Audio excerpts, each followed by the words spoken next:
ببینید این مسئله جدید نیست. لااقل بهتون بگم از زمان جنبش سبز به این طرف این مسئله رو من بیشتر و بیشتر تاکید کردم که تا به حال مردم ایران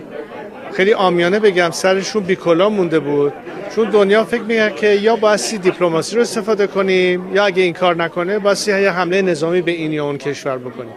در صورتی که بهترین روش این هستش که شما اولا راه حل رو در ادامه این نظام نبینید، بلکه راه حل رو در مردم ببینید که خودشون قبل از شما میخوان پایان بدن به این وضعیت. پس بایستی راه سوم رو از دید سرمایه‌گذاری رو اون مردم بکنید که خودشون هستن عامل تغییر قبل از هر چیز دیگری. ولی این کار بدون یک نوع پشتیبانی و تقویت به سادگی انجام نخواهد شد، علل خصوص که با رژیمی سر و کار داریم که بسیار در سرکوب و توحش مهارت خودشون نشون داده. علی‌رغم این توحش و علی‌رغم این فشار مردم همچنان میان تو خیابون‌ها، ولی تا به امروز تنها بودن بدون هیچ نوع حمایتی از دنیای خارج. بنابراین